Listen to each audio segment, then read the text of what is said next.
The stars shimmered against the vast blackness of space as the Council observation ship hovered at the edge of the Sol system. Inside the vessel, 3 different alien species gathered around a holographic display showing a small blue-green planet. These beings represented the Galactic Council, a union of 7 predatory species that had conquered and ruled their corner of the galaxy for thousands of years. "So these are the humans," said Krell, a tall reptilian with scales that shifted colors as he moved. His clawed hand gestured at the hologram. "Indeed," replied Vexa, an insectoid being whose exoskeleton gleamed under the ship's lights.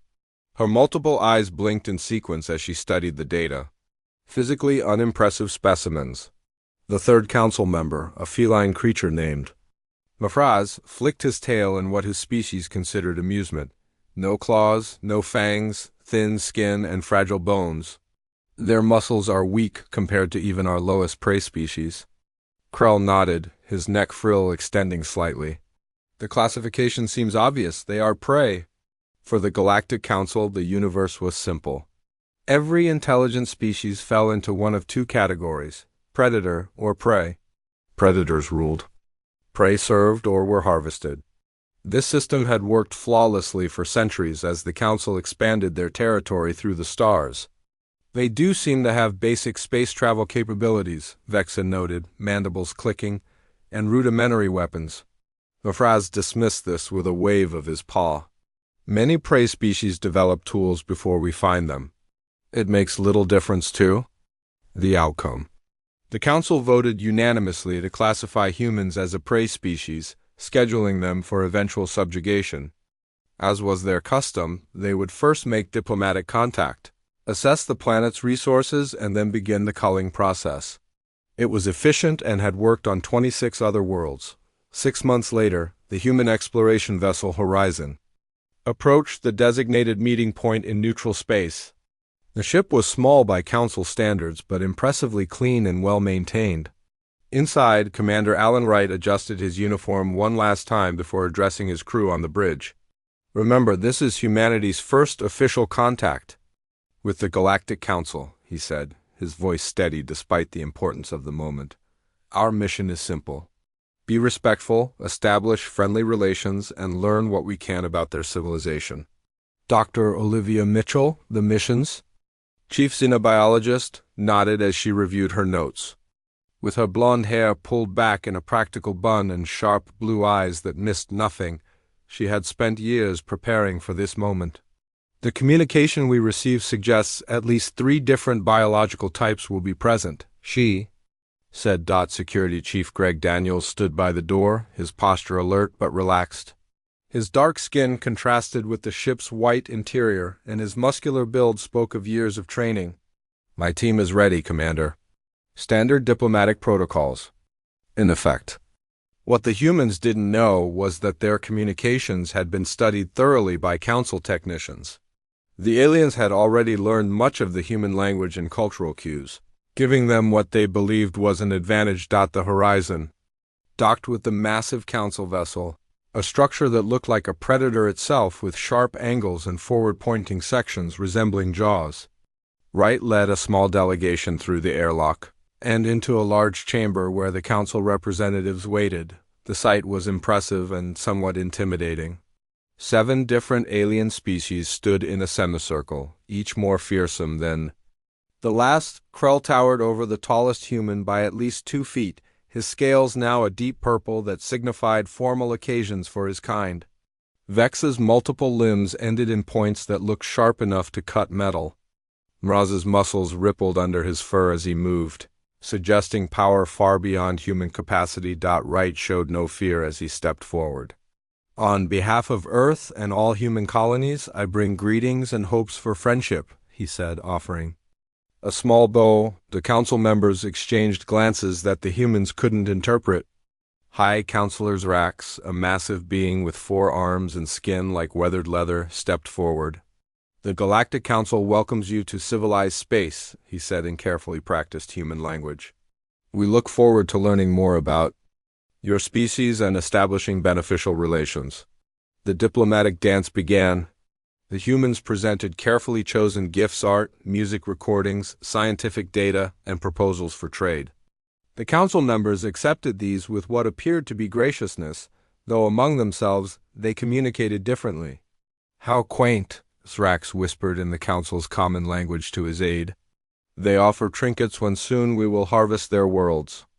What the council didn't realize was that human technology was more advanced than they had assessed. Small translation devices hidden in the delegation's uniforms picked up this comment and others like it. Wright's smile remained fixed, but his eyes hardened slightly as he heard the translation through his earpiece. Dr. Mitchell continued her presentation about human biology and culture, carefully gauging the reactions of the aliens. She noted how they seemed particularly interested in human population numbers and the locations of colonies.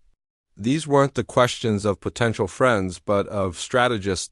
As the meeting progressed, Daniels positioned himself near the communication console, appearing to adjust his uniform while actually sending an encrypted message back to Earth Command.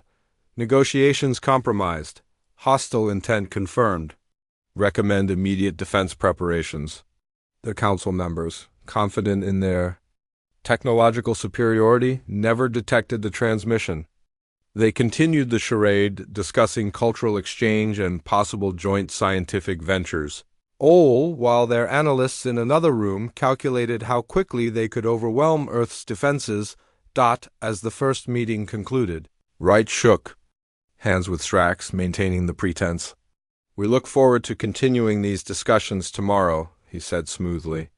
"As do we," replied Thrax. "There is much to discuss about humanity's future in the galaxy." Back aboard the Horizon, the human delegation gathered in the secure conference room. Wright's diplomatic mask dropped as soon as the door closed. "They see us as prey," he said simply. "Every gift we offered, every proposal we made, they view it all as the desperate actions of a species they intend to hunt." Mitchell nodded grimly. "Their biology confirms it. Every species in the Council evolved as an apex predator on their homeworld.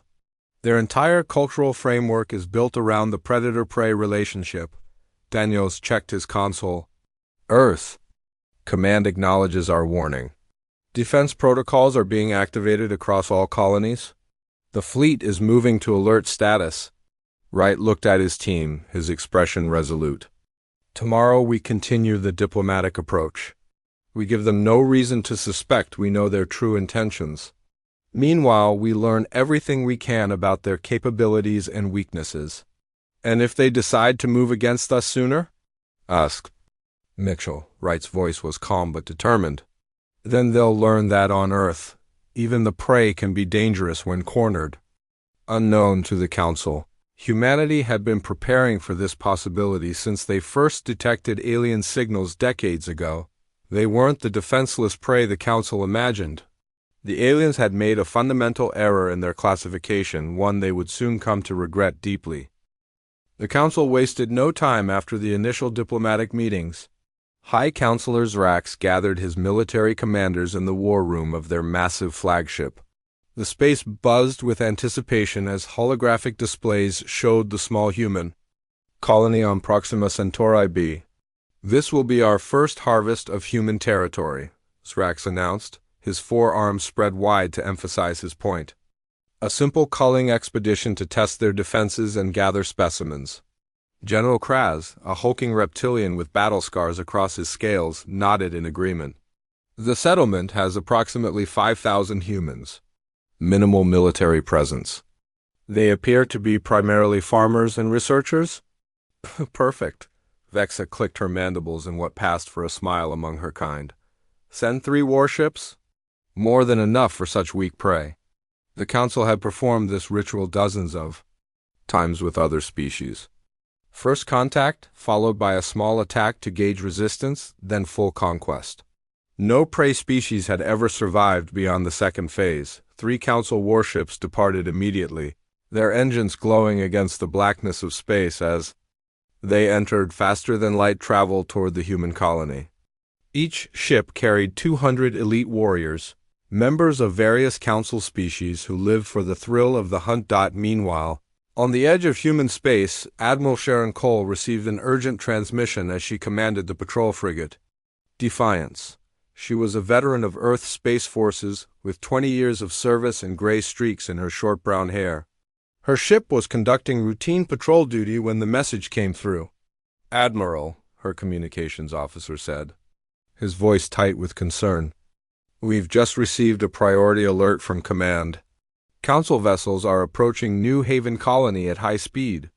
Cole's expression hardened as she moved to the central command console. "How many ships?" "3, ma'am. Heavy cruiser class."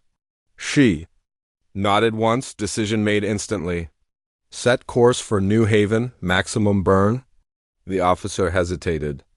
"Ma'am, even at top speed we'll arrive after they do. And we're just one frigate against 3 cruisers." Cole's eyes flashed. "Those are our people on New Haven. We move now." The Defiance changed course, its engines pushing to limits that made the hull creak. Cole opened a channel to the entire crew. "All hands, battle stations, this is not a drill. We are responding to an attack on New Haven Colony." As her crew prepared for combat, Cole reviewed everything they knew about Council technology and tactics. It wasn't much, but Earth's intelligence services had been working overtime since the diplomatic mission reported the Council's true intentions. On New Haven, the colonists received just 30 minutes warning before the Council ships appeared in their sky. Governor Paul Martinez activated the colony's emergency protocols immediately. Unlike what the Council believed, New Haven wasn't just a farming settlement. "Get everyone to the shelters," Martinez ordered his staff. "Activate Defense Grid Alpha and militia response teams." The staff raced to follow his orders as he opened a secure channel to the colony's hidden military installation. "Colonel Clark, they're here. 3 ships, just as intelligence warned. Defense Plan Wolverine is now active." Throughout the colony, regular citizens transformed into organized militia units. Farm equipment was abandoned as hidden compartments. In barns and warehouses were opened, revealing weapons and armor. Automated defense turrets rose from what had appeared to be ordinary silos and water towers. When the Council forces began their landing approach, they expected minimal resistance. Their scans showed only basic defenses and no military spacecraft. The first transport descended toward the main settlement, warriors eager for an easy hunt.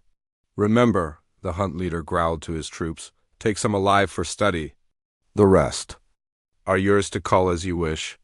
The transport doors opened and the alien warriors poured out, weapons ready. They expected screaming, fleeing humans. Instead, they found empty streets and buildings. "Spread out," the leader ordered. "Find them." The warriors advanced through the settlement, growing more confused by the moment. Their prey was hiding, which was expected, but their motion sensors detected no movement, no heartbeats. In an underground command center, Martinez watched the alien movements on his screens. "They're in position," he said calmly. "Spring the trap." Above ground, the seemingly empty buildings suddenly came alive. Walls slid away to reveal automated weapons. The ground beneath the aliens' feet opened up, dropping several into containment pits. From hidden bunkers, human militia fighters emerged, wearing armor and carrying weapons specifically designed based on what little they knew of Council biology. The aliens reacted with shock, then rage. This wasn't how prey was supposed to behave. Prey ran, prey cowered. They didn't set traps or fight back with such coordination. What is this? The hunt leader roared as his forces took unexpected casualties. "They are just prey." In orbit, the Council warships detected the ambush below. The commander ordered immediate reinforcements and began bombing runs on the colony's outskirts. His tactical display suddenly blared warnings as a human ship appeared at the edge of the system, moving at speeds his sensors could barely track. Admiral Cole stood on the bridge of the Defiance, watching the tactical display as they approached. "New Haven, status of the colony?" "Fighting back hard, ma'am," her tactical officer reported with a hint of pride. "Council ground forces reporting heavy casualties. But the alien ships have begun orbital bombardment," Cole nodded. "Execute maneuver slingshot. All weapons prepare to fire on my mark." The Defiance performed a move that Council naval doctrine considered impossible using the planet's gravity. Well, to accelerate into an attack trajectory that brought them up behind the three council ships. Before the alien vessels could fully turn to respond, the human frigate fired a coordinated barrage that overwhelmed the shields of the smallest council ship. On the ground, the council forces found themselves facing another shock. The human colonists weren't just fighting back, they were hunting the hunters. Militia teams used the settlement's layout, which had been designed with defense in mind, to isolate and eliminate alien warriors. Impossible, the hunt leader snarled as he took cover behind a damaged transport. They were supposed to flee, to be hunted. A calm voice answered from behind him. That was your first mistake. The hunt leader turned to find Colonel Clark standing there, weapon aimed steadily. The human's face showed no fear, only focus. What mistake? The alien demanded. Assuming we're prey, Clark replied before firing dot in orbit. Admiral Cole's ship danced between the two remaining council vessels. Its smaller size allowing for maneuverability the larger ships couldn't match. Despite being outnumbered, the Defiance inflicted serious damage while evading the worst of the return fire. Ma'am, the communications officer called out. We're receiving a transmission from Earth Command. Reinforcements are inbound, ETA 20 minutes. Cole allowed herself a small smile.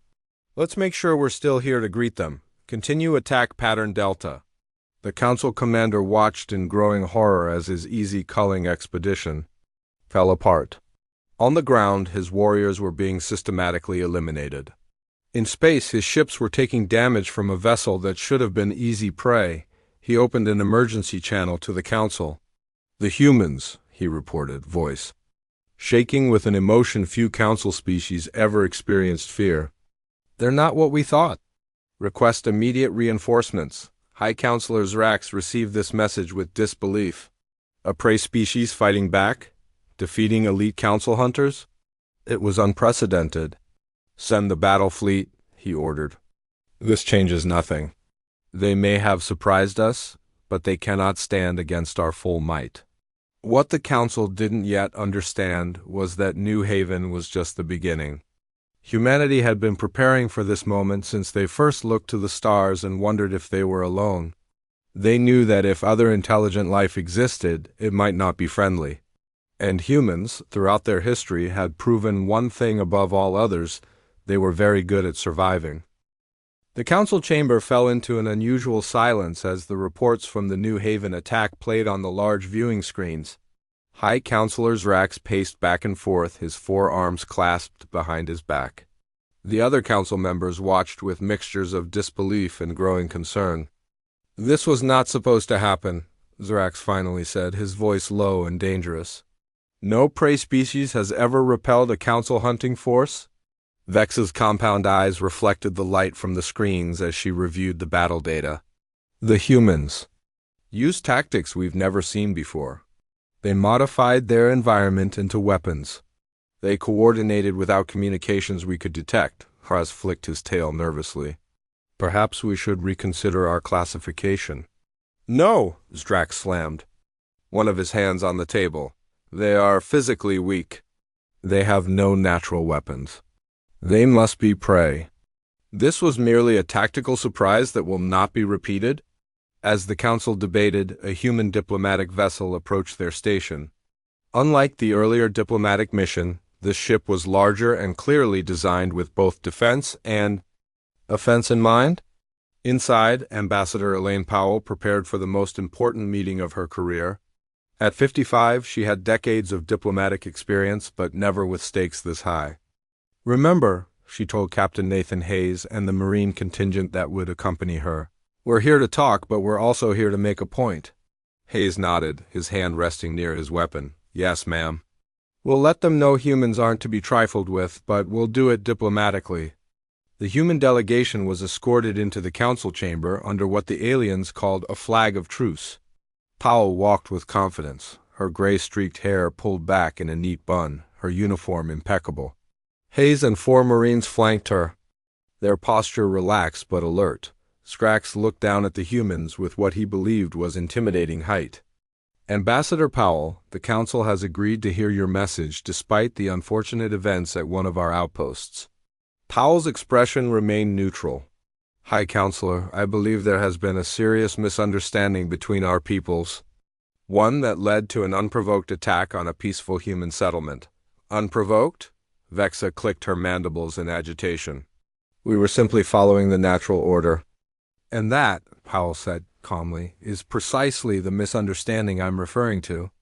May I have permission to present some information about humanity that you may find illuminating? Azrax waved a hand in reluctant permission. Powell activated a small device she had brought with her. A holographic display appeared in the center of the chamber, showing Earth as it was millions of years ago. I believe the Council has made a fundamental error in classifying humans, Powell began. You look at our current form and see a species without natural weapons. No claws, no fangs, relatively weak muscles. But you failed to understand our evolutionary history and what it means. The hologram shifted to show early humans hunting, in groups taking down massive creatures with primitive spears. On our world, we were never the strongest, fastest, or most naturally armed species. Yet here we stand. Using tools, scoffed one council member. Many prey species develop tools. Not just tools, Powell countered. Strategy, cooperation, and most importantly, persistence.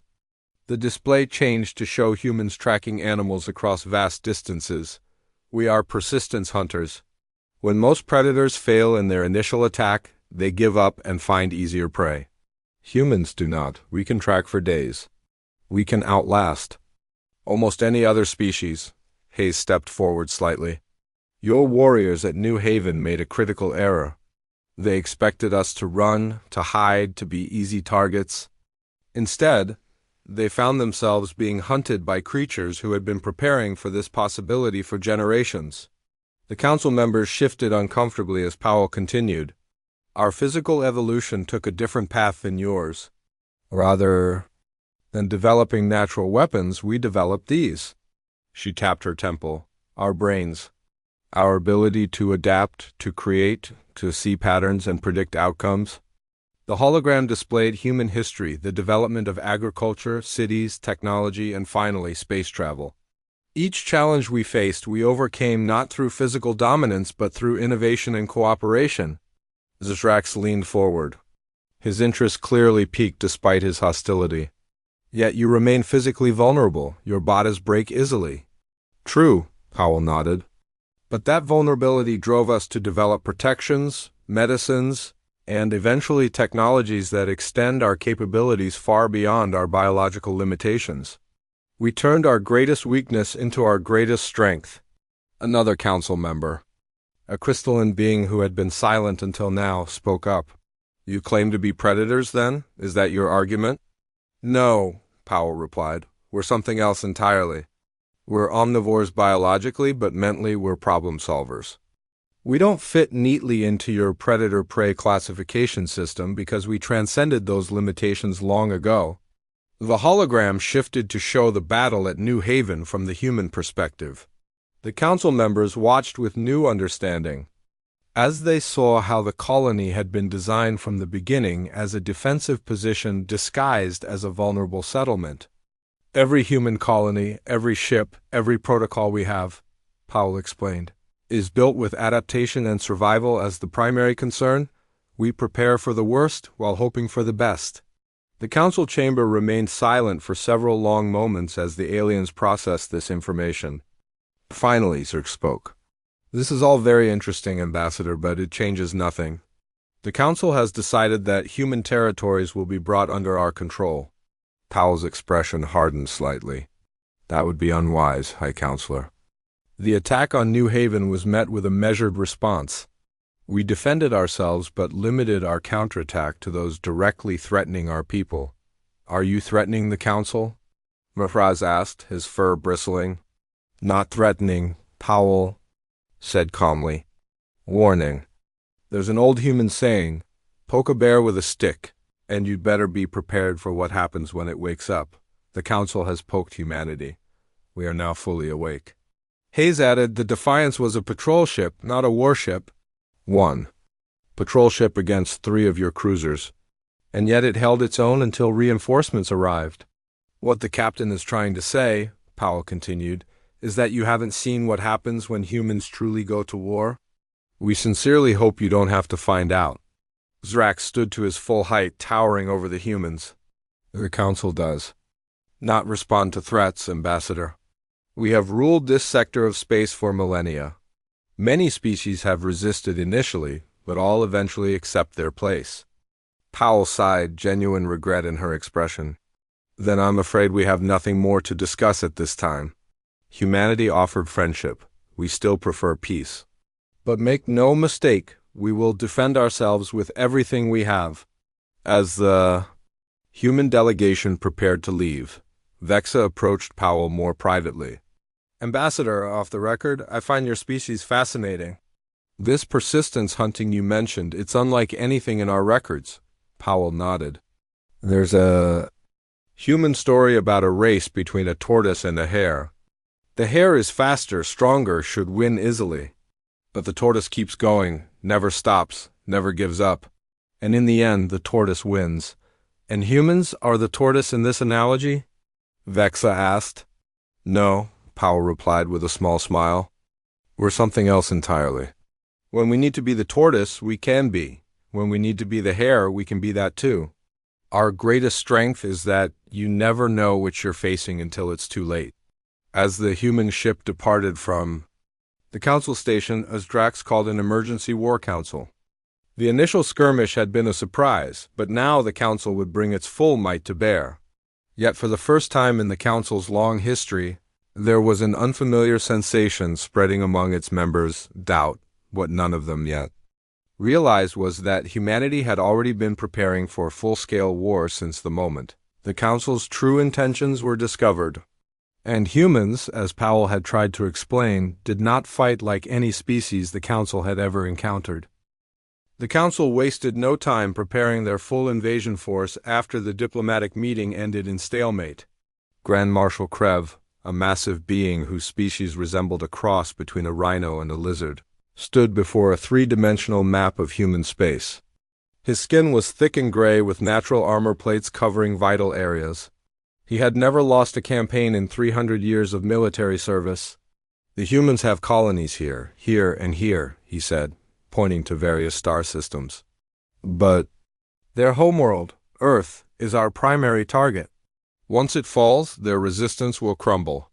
The assembled Council commanders nodded in agreement.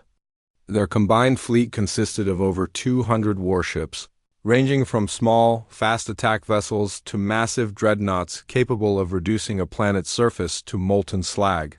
It was the largest military force the Council had assembled in generations. We will not underestimate them again, Krev continued. Their victory at New Haven was unexpected but will not be repeated. We attack with overwhelming force, multiple vectors, and no mercy. As the Council fleet departed for human space, monitoring stations along the border detected their movement. On Earth, in the orbital command station Sentinel, Admiral Frank Rodriguez received the alert. Unlike the Council, who had spent months preparing their attack, humans had been getting ready for this moment for decades. Rodriguez was a veteran of numerous conflicts on Earth before humanity unified under the threat of potential alien contact.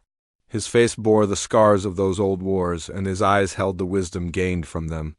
He gathered his command staff in the station's war room, where a holographic display similar to Krev's showed the approaching Council fleet. They're coming in force just as we expected, Rodriguez said calmly. All Earth defense platforms go to full alert. Colonial outposts implement Protocol Omega, fleet commanders deploy according to the Hydra plan. His staff moved with practiced efficiency. There was no panic, no rush, just the smooth operation of a military that had drilled for this scenario countless times. Lieutenant Lisa Kane, Rodriguez's communications officer, looked up from her console. Admiral, all outposts acknowledge. Fleet is moving into position. Earth defense grid is at 100% readiness. Rodriguez nodded. And Operation Porcupine? Complete, sir. The bait is set. The Admiral allowed himself a small smile. Now we wait for them to take it. The Council fleet approached the edge of the Sol system with confidence bordering on arrogance. Despite the setback at New Haven, The Council military leadership still fundamentally believed humans were a prey species who had simply gotten lucky. Their sensors detected minimal defensive positions, just as their intelligence had suggested. "The humans have concentrated their fleet around their homeworld," reported Krev's second-in-command. "Just as expected," Krev grunted in satisfaction. "Begin the attack. Take their outer colonies first, then move on Earth itself." The Council fleet split into 3 battle groups. The smallest headed toward human colonies in nearby systems. The second positioned itself to intercept any human reinforcements. The largest, led by Krev himself, headed directly for Earth. What the Council forces found instead was a carefully prepared killing field. As their ships approached what appeared to be lightly defended space stations around Jupiter and Saturn, hidden weapon platforms suddenly activated. These platforms had been disguised as mining operations or research outposts, and their true nature remained undetected until they opened fire. Simultaneously, automated drones that had been dormant in the asteroid belt came to life. These small, fast-moving weapons platforms were nearly impossible to track as they swarmed toward the Council ships, each carrying a targeted electromagnetic pulse charge designed to disrupt the aliens' shield systems. "What is happening?" Krev demanded as reports of ships taking damage flooded in. "Where are these attacks coming from?" His tactical officer struggled to make sense of the sensor readings. "They were hiding, sir. The weapons were already here, waiting for us." The Council's first wave of ships pushed through the outer defenses, taking losses but still maintaining their overall strength. As they approached Mars, they encountered the next layer of humanity's defense plan. Missile platforms hidden in Mars' moons launched coordinated strikes. Human ships performed maneuvers that seemed to defy physics, because their crews could withstand G-forces that would kill most Council species. "They don't fight like prey," Krev muttered as he watched a human vessel take a hit that should have destroyed it, only to continue fighting. "They don't even fight like predators." Most surprising to the Council forces was humanity's ability to adapt mid-battle. When the aliens adjusted to one tactic, humans would immediately shift to another. It wasn't just technology, it was creativity applied to warfare in a way the predatory species had never encountered. A Council dreadnought moved into position to launch a devastating attack on Earth's moon base. Before it could fire, 5 human ships executed a maneuver that positioned them in the dreadnought's blind spots. They fired simultaneously, targeting weak points in the massive ship's design that human intelligence had identified months earlier. The dreadnought's commander watched in disbelief as systems failed across his ship. "Impossible," he growled. "How did they know exactly where to hit us?" On the Sentinel, Rodriguez watched the battle unfold with intense focus. "Status report," he ordered. Kane responded immediately. "Council forces have lost 23%. Of their fleet, our losses stand at 18%. Earth defense grid holding at 92% capacity. And the Leviathan protocol?" "Ready on your command, sir." Rodriguez took a deep breath. This was the moment he had been preparing for his entire career. Execute Leviathan. Throughout the solar system, what appeared to be inactive satellites suddenly came online. These were not weapons, but communication devices, linking together every human ship, station, and defense platform into a coordinated network that could react to changing battle conditions almost instantaneously. At the same time, Earth's supposedly last line defense platforms revealed their true capabilities. What the Council had believed were simple missile launchers turned out to be far more sophisticated weapon systems, capable of targeting specific vulnerabilities in Council ship designs. Grand Marshal Krev watched in growing horror as his carefully planned attack fell apart. Human ships were not just defending. They were actively hunting his vessels, using tactics that no prey species should be capable of conceiving, let alone executing. They knew we were coming, he realized too late. Everything was prepared. They wanted us to attack this way. In desperation, Krev ordered his remaining ships to push through to Earth itself. If they could just get close enough to threaten the human homeworld directly, perhaps the humans would surrender to save their planet. Instead, The final layer of Earth's defense revealed itself. Massive energy projectors on the moon, powered by fusion reactors that had been built in secret over decades, fired in unison. The energy beams cut through space and sliced through 3 Council dreadnoughts as if they were made of paper. Grand. "Marshal," his tactical officer reported, voice shaking, "we've lost 40% of our fleet. The humans are now pushing toward our position from all directions." Krev stared at the tactical display, watching as human ships executed a perfect encirclement maneuver. They weren't just fig, the council chambers had never been so quiet. High Councilors' racks sat motionless as reports of the fleet's devastating defeat continued to come in. The other council members avoided eye contact, each lost in their own thoughts about what this meant for their future. For thousands of years, the council had classified all species as either predator or prey. Now, they faced something that defied their understanding. 3 months, Vexa finally said, breaking the silence. It has been 3 months since our attack on their system. In that time, humans have pushed back our forces from 6 different sectors. They have captured 17 of our outposts. And our intelligence suggests they are not even fully mobilized. Yet, Raz's tail twitched nervously. Their production capacity is extraordinary. They are building ships faster than we can destroy them.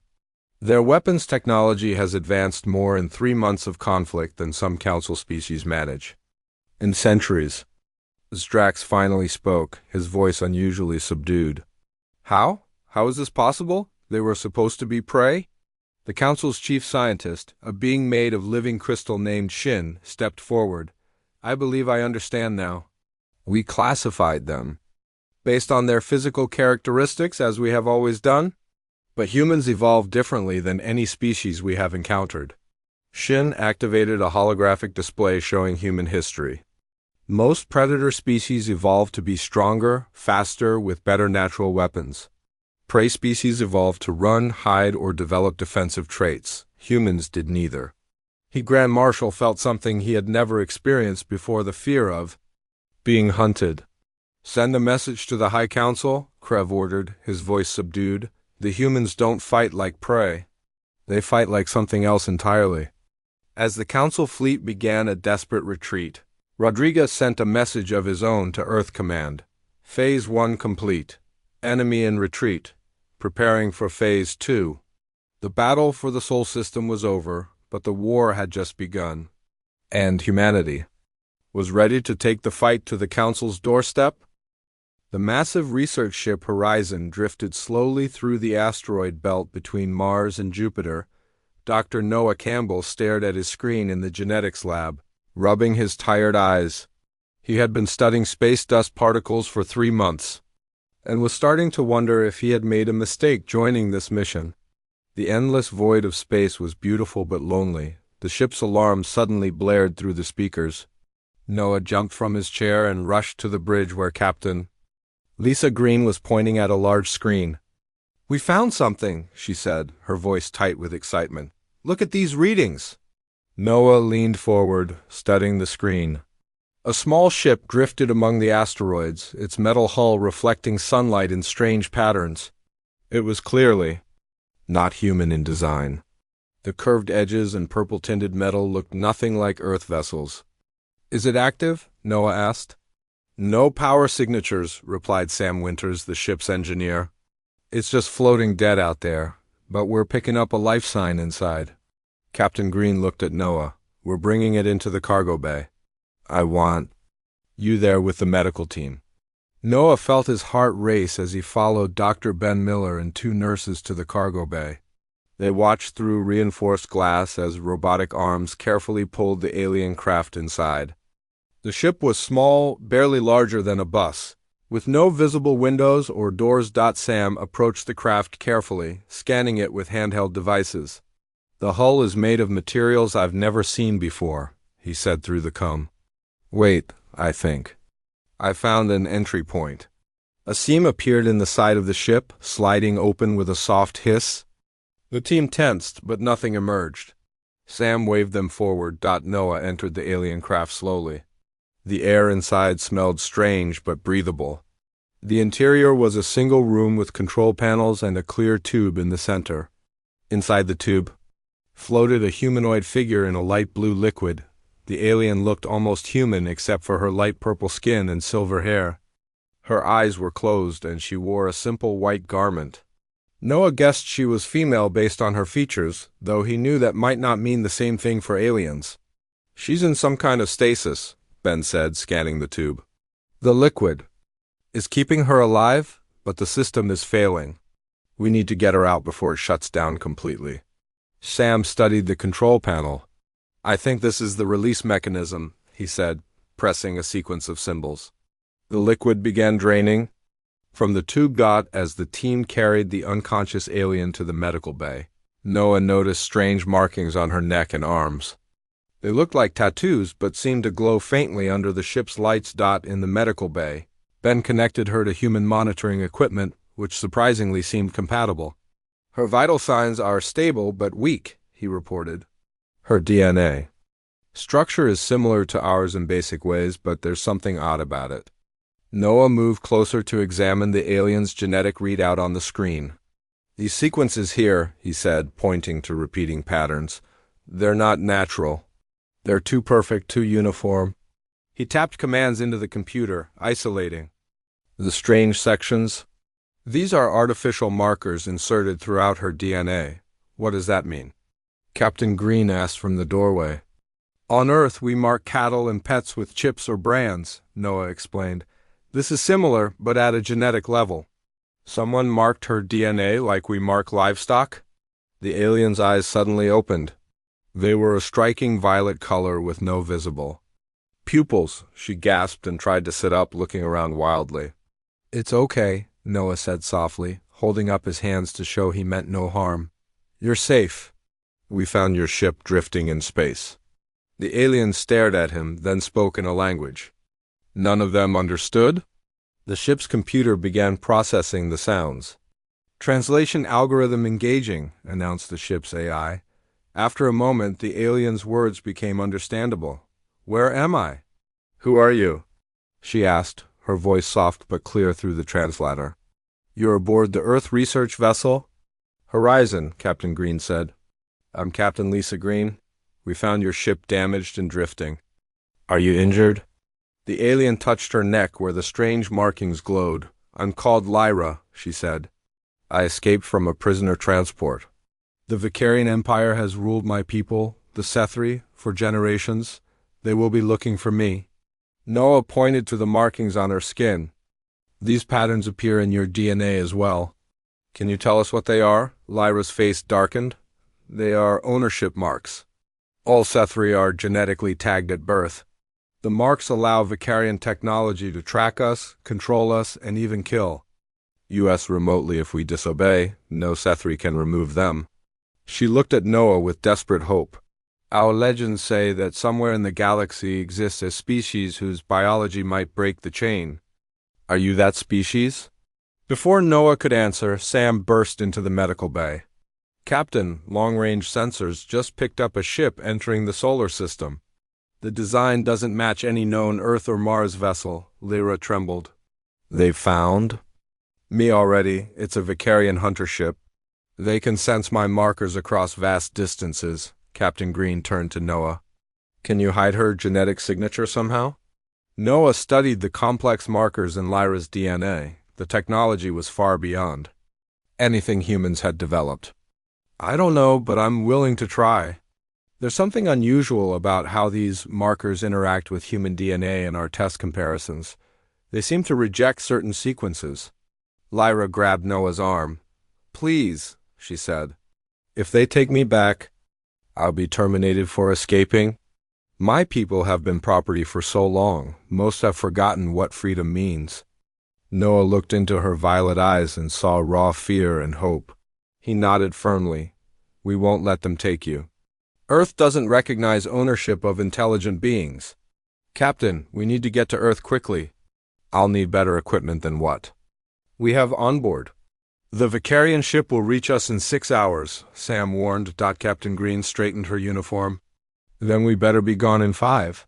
Prepare for emergency acceleration back to Earth." She looked at Lyra. You're under the protection of Earth now. As the ship rumbled to life, accelerating toward Earth, Noah continued studying Lyra's unusual DNA. The markers were like nothing he had ever seen, elegant, self-replicating and designed to resist tampering. But there was something about human DNA that seemed to disrupt the patterns in early tests. Noah didn't fully understand it yet. But somewhere in the jumble of human genetics might lie the key to Lyra's freedom.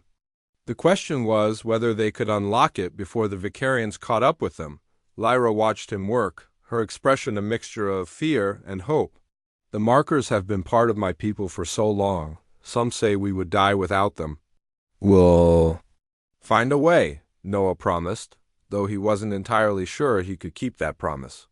As the ship raced toward Earth, he felt the weight of responsibility settling on his shoulders. Somewhere behind them, hunters crossed the void of space, seeking to reclaim what they considered their property.